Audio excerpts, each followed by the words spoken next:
the dean asked me, "How old are you?" "I'm 45." And then he said, "Wow, I liked your age. It means you really, really want to study." So I was accepted just by telling my age. Previously, we explored Shigeru Morita's journey in Tokyo.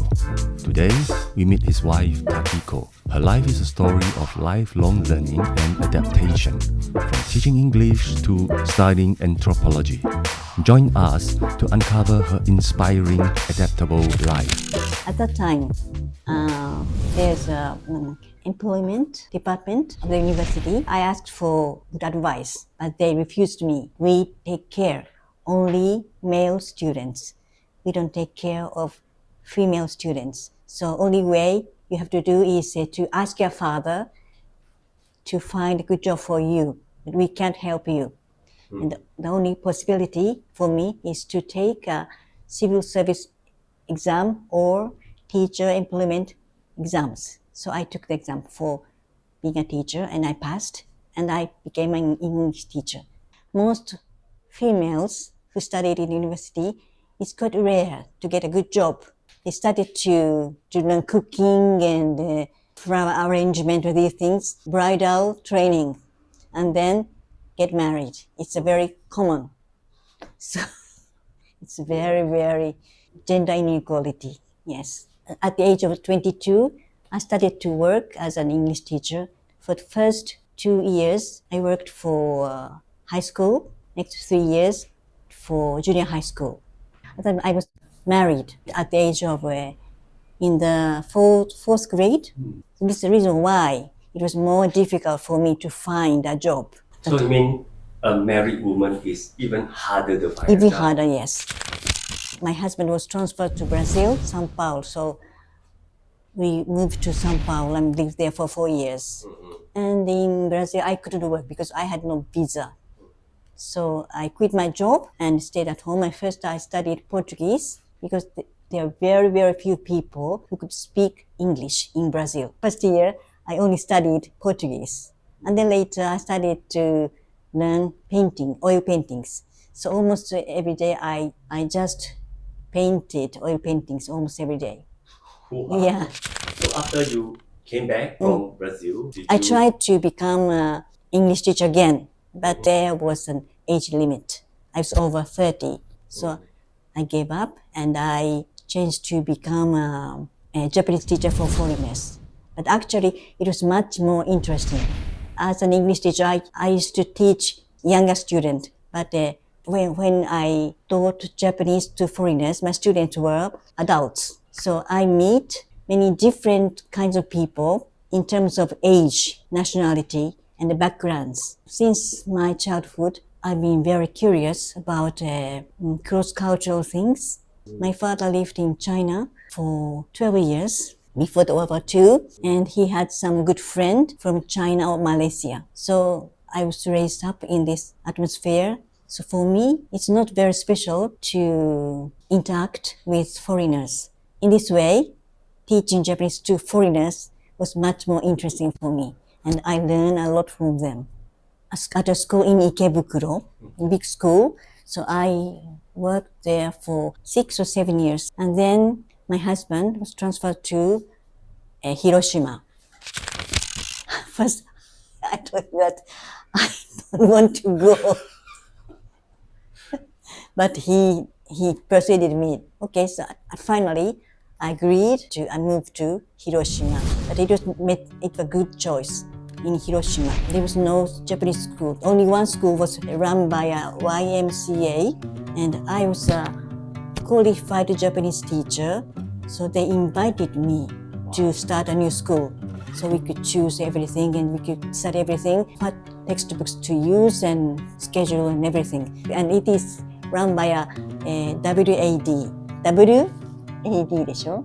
Women's Ability Development. Only women were working, so including a principal and everything. So females only. And the students are also foreigners. Only foreigners, yes. China, Korea, Malaysia, Vietnam, Thailand, and some are from New Zealand, Australia, United States, and UK, Italy, so it was good choice to move to Hiroshima. And after working in Hiroshima for 4 years, we came back to Tokyo. And I was teaching Japanese as a private teacher.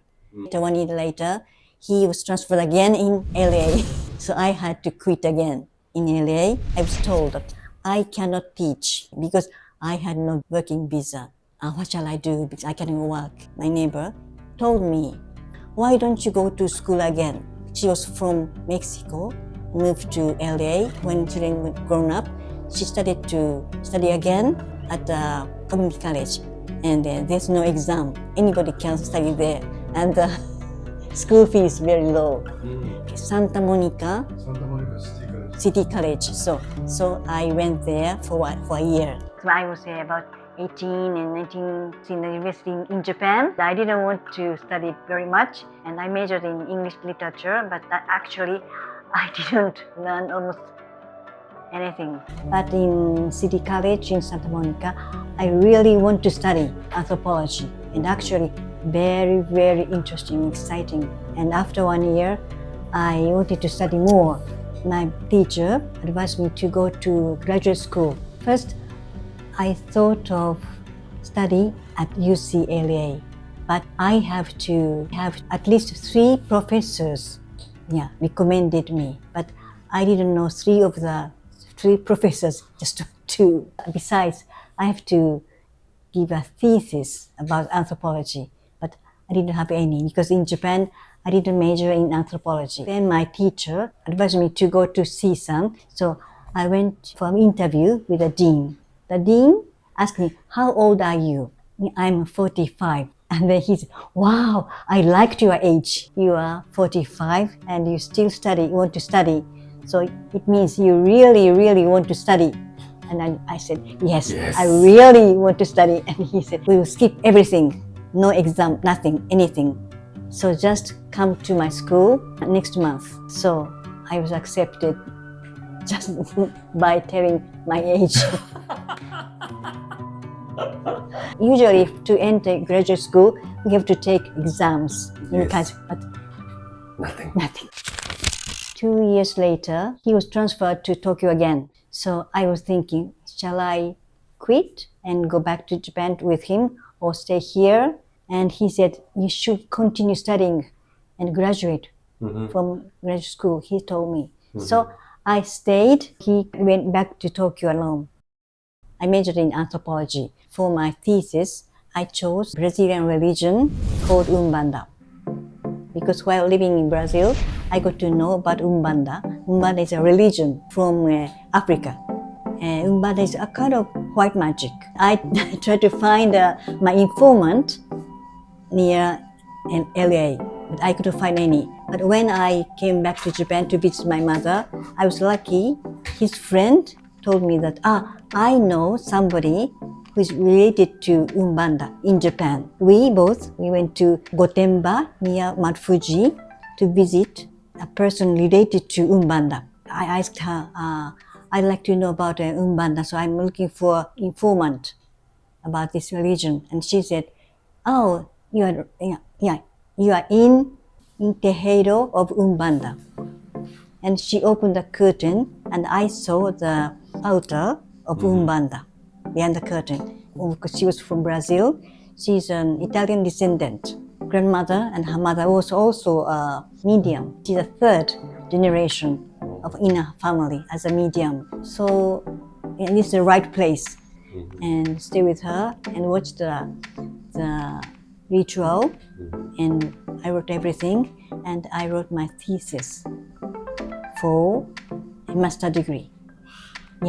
So thanks to her help, so I could write my thesis of a master degree. So I could graduate from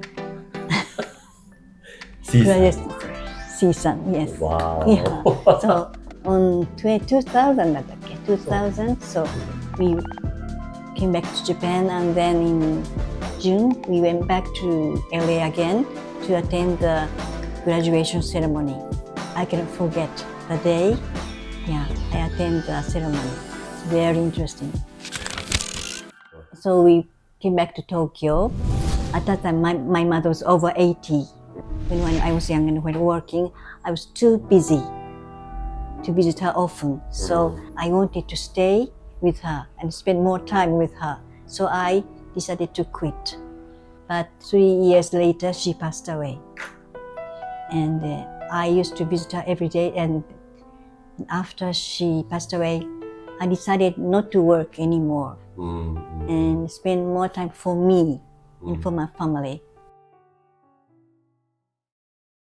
So in our 50s, so my husband started to study Singaporean films. Yes. And he started to stay in Singapore 1 or 2 months every year and to interview film-related people.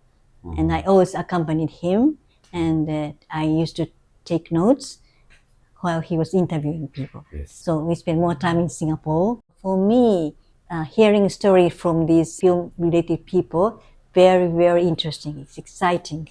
I'm a kind of people person, and I love meeting people and talking with people. I was born in Tokyo in 1951 in Mitaka. Mitaka is about 30 minutes from Tokyo Station, more or less, yeah. And then we moved to Takaido. Takaido is also in the western part of Tokyo. These places were rich in nature.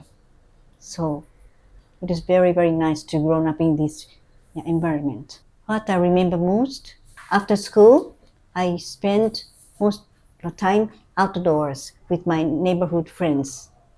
At the time, there are still some farmers. Farmers lived in a huge house and they have a huge kind of yard. So, and some used to raise chickens and even pigs. Yeah, so a lot of animals. So what is the most memorable incident from the childhood? Childhood is about my dogs. I love dogs, so we always had dogs. So four dogs. Yeah, I really loved animals. So when they passed away, it was very, very.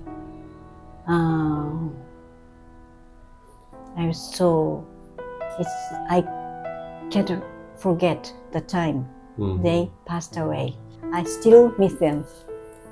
Yeah. Because as I'm a only child, no brothers and sisters, so these dogs were just like my brothers and sisters. So I really love them. So my memories were connected with these animals and the nature. Yes. When I was a child, I had a very relaxing and easygoing life through my primary school and then junior high and high school. No much competition, no much stress. He's very hardworking and he can concentrate on something, research or anything, but I'm not. I can't. Okay. I can do that. She also hardworking. Oh, really? Yeah. Am I? So,